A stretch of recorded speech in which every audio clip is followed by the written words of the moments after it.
Welcome back, everybody. Joining us from Washington with a look at Axios AM co-founder and CEO of Axios, Jim Vandehei. Jim, good morning to you. Good morning. Talk to us about Axios' one big thing today. I mean, the one big thing for the week, maybe for the year, is a Supreme Court pick by the president.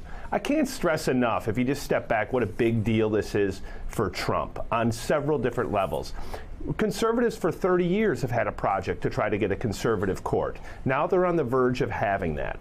Most Republicans voted for Trump largely around this idea of a conservative court. And so that 90% approval rating that he has with the base, not only is it going to go up, it is solidified. His license with conservatives is so much stronger today than it was yesterday.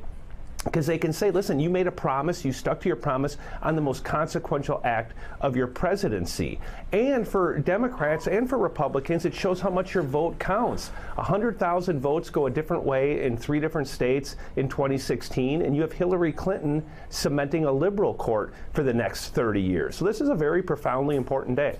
Yeah, you make such a good point. There are so many voters that I spoke to who voted for President Trump that were not necessarily assured about him becoming president and confident in his abilities. They voted for him because of the Supreme Court. That's really what sort of put them over the edge. Jim, take us inside President Trump's thinking with regards to picking Brett Kavanaugh. What are sources telling Axios about that process? Yeah, I mean, for this White House, it was an extremely organized process. They've said from the beginning that they had this list of Supreme Court potential picks. They've stuck to it.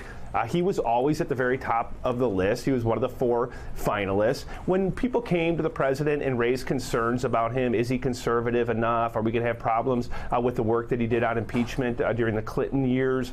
Trump's retort would be, he's got the votes. He wants a win. He wants a slam dunk win. And it's possible that he'll get it, and he'll get it before the election. It's very hard for Democrats to defeat this. You're going to hear lots of Democrats come out today and say he's got to be beaten, he's got to be stopped. Yeah. Very hard to stop. They don't have the votes. And, you know, to your point about the importance with that Republican base, I think it's always been a mystery. Why do evangelical Christians like Trump so much, given so much of his behavior? It's because of this. They've always pointed to the court, and there's a lot of those voters that are sitting in red states that are going to put pressure on Democrats to vote for him. Yeah, such a good point there. We know Justice Kennedy was really the swing vote in so many major decisions on the Supreme Court. Where does Kavanaugh stand with regards to the ideological spectrum on the Supreme Court?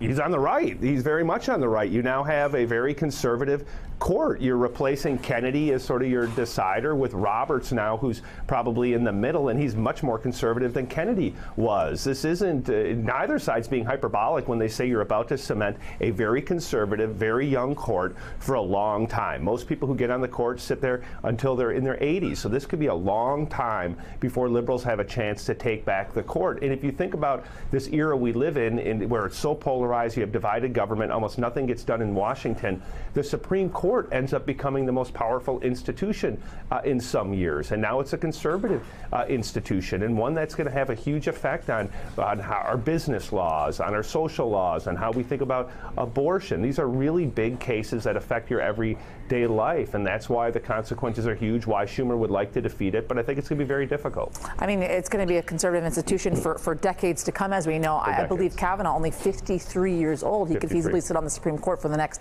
40 years or so if he wanted to. Jim Vandehei, thank you so much. We're going to be reading Axios AM in just a little bit. And to all of our viewers out there, you too can sign up for the newsletter at signup.axios.com. That does it for us on this Tuesday morning. Hey there, I'm Chris Hayes from MSNBC. Thanks for watching MSNBC on YouTube. If you want to keep up to date with the videos we're putting out, you can click subscribe just below me, or click over on this list to see lots of other great videos.